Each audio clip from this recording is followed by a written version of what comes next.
단이 나오는 것을 보았습니다. 요셉은 자기의 친동생 베냐민을 일부러 시험에 빠뜨립니다. 자루에 은잔을 슬쩍 넣어두고 형들이 떠난 길의 뒤를 따라서 그들을 뒤따라 잡게 하고 결국 베냐민의 자루에서 그 잔이 발견되게 됩니다. 그리고 성으로 돌아오게 됩니다. 요셉은 말합니다. 잔이 발견된 자만 종이 되고 나머지는 너희 평안히 너희 아버지께로 올라가라. 이것이 우리가 어제 살펴본 본문이었습니다. 오늘 본문은 그러한 요셉의 말에 유다가 나서서 긴 호소, 긴 변호를 하는 장면입니다. 어떻게 보면 창세기 전체에서 한 사람이 입을 열어 말하는 장면 중에 가장 긴 장면일지도 모르겠습니다.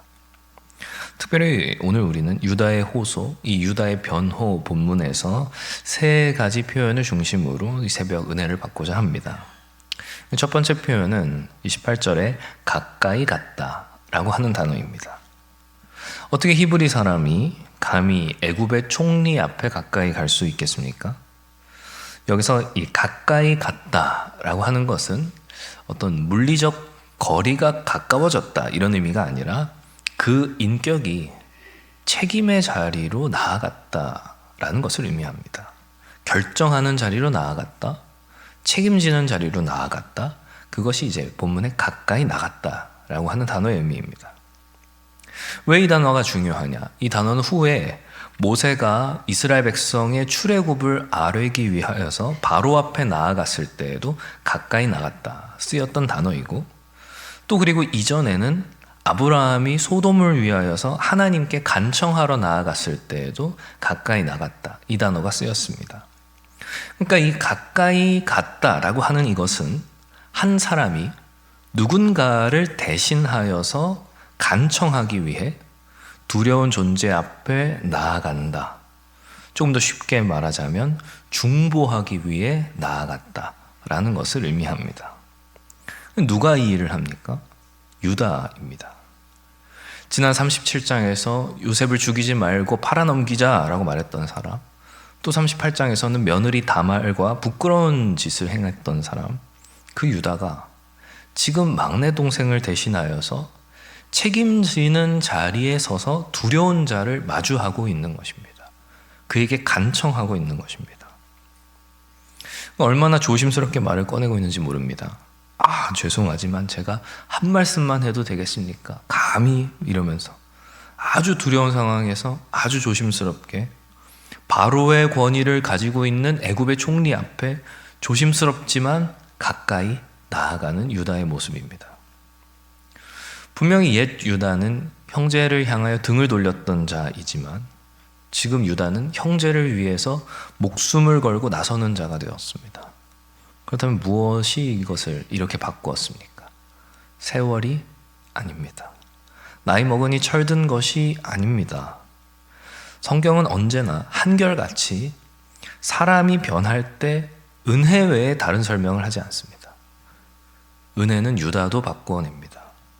멀찍이서 형제를 팔아넘기던 자에서 이제 가까이, 바로 앞에 가까이 나아가는 자로 바꾸어내는 것입니다. 두 번째 우리가 좀 주목하여 볼 표현은 30절에서 아버지의 생명과 아이의 생명이 하나로 묶여 있다라고 하는 표현입니다. 하나로 묶여 있다. 그냥 아버지가 좀 많이 슬퍼하실 것입니다 이런 말이 아닙니다. 아주 실질적으로 아이의 없음을 보고 아버지가 죽을 것이다 이렇게 말하고 있는 것입니다. 원문의 의미는 끈으로 묶여 있다, 단단히 결박되어 있다 이런 뜻입니다. 아버지와 베냐민 이 두 영혼이 한 끈으로 매여 있어서 한쪽이 끊어지면 다른 한쪽도 끊어지게 될 것이다 라고 하는 의미입니다. 그리고 이 표현은 동일한 표현이 후에 다윗과 요나단의 관계에서도 쓰이게 됩니다. 요나단의 마음이 다윗의 마음과 하나로 묶여 있어서 요나단이 그를 자기 생명같이 사랑했다. 성경은 그렇게 표현합니다.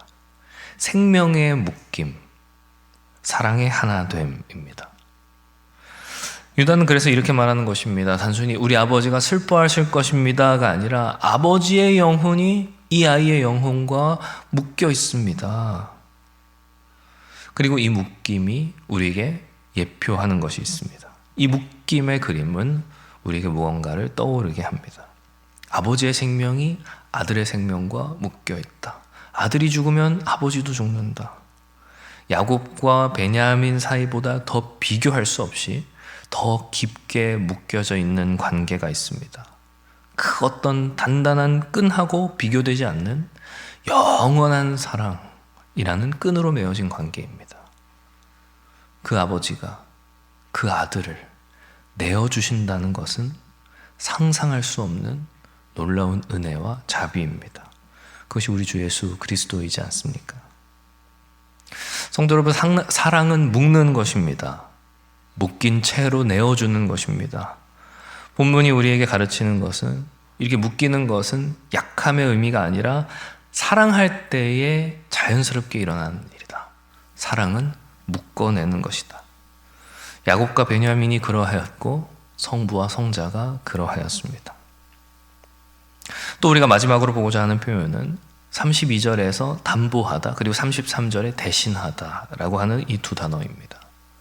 담보하다, 이 단어는 보증인이 되다, 몸을 잡혀 약속을 책임지다, 이런 의미가 있습니다. 그리고 이 동일한 표현이 43장 앞서 9절에서 아버지 야곱에게 유다가 했던 말 그대로입니다. 아버지, 내가 그를 위하여 담보가 되겠습니다. 그러니까 유다는 아버지 야곱에게 말한 대로 자기 자신을 내어주고 있는 것입니다. 자신의 약속, 자신의 말을 몸으로 갚는 모습, 말과 행실의 하나됨, 말씀이 곧 육신이 되신 우리 주님의 그림자입니다. 이 담보는 33절에서 이제 대신하는 것으로 표현됩니다. 누군가 마땅히 가야 하는 그 자리에 다른 사람이 자기 자신을 내어드리는 것입니다. 잘못한 사람의 자리에 잘못하지 않은 사람이 대신하여 서는 것입니다. 그리고 이 대신하다라고 하는 말 자체가 44장 전체를 표현한 것과 같습니다. 대신하는 것, 이게 44장의 주제입니다. 잔이 발견된 것은 베냐민인데 베냐민의 자리에 유다가 대신 서는 것입니다. 베냐민의 책임을 유다가 대신 지는 것입니다. 자기 말에 자기 목숨을 거는 것입니다. 이건 역시 우리 주님의 그림자라 할 수 있습니다. 죄 없으신 분이 죄인의 자리에 서셨습니다.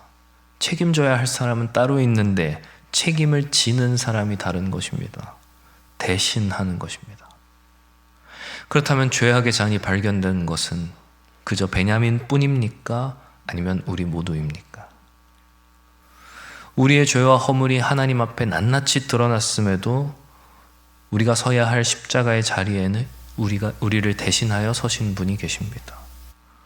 유다의 후손, 그리고 아버지와의 약속을 지키신 분, 사망의 권세에 자기 생명까지 담보로 내어주신 분. 그래서 우리는 오늘 본문에서 십자가에 달리신 그리스도를 보게 됩니다. 사랑하는 성도 여러분, 말씀을 맺으려 합니다. 우리 세 가지 보았습니다. 가까이 나아갔다. 우리가 마땅히 받아야 할 그 진노의 자리 앞에 가까이 나아가신 분. 또 하나로 묶여 있다. 영원 전부터 성부와 사랑의 끈으로 하나 되셨던 분. 담보하여 대신하다. 그분께서 우리를 위하여 십자가에서 자기 영혼을 내어주셨습니다. 말로만이 아니라 행동으로 책임지셨습니다. 잔이 발견된 것은 우리인데 우리가 책임져야 할 자리에 그분이 대신 서셨습니다. 그분이 누구이십니까? 우리 주 예수 그리스도이십니다. 그 주님을 만난 자들은, 그 주님의 은혜를 입은 자들은 이제 변화된 자리로 나아갈 수 있습니다. 이전에 동생을 팔아넘기던 유다가 동생을 위하여 책임지는 자가 되었던 것처럼 우리 역시도 변화될 수 있습니다. 하지만 그러기 위해서는 은혜가 필요합니다. 아버지와 영원토록 하나로 묶여 계시던 그 성자 예수께서 이제 그 살과 피로 우리 역시도 그분과 하나로 묶으셨습니다. 우리는 성령의 띠로 예수와 하나 되었을 뿐만 아니라 우리 사랑하는 지체들과도 하나 되었습니다. 그렇다면 우리 역시 그 생명이 우리 안에 흐르는 자로서 책임지는 자리로 나아가야 하는 것입니다. 성령께서 하나 되게 하신 것을 힘써 지켜야 하는 것입니다.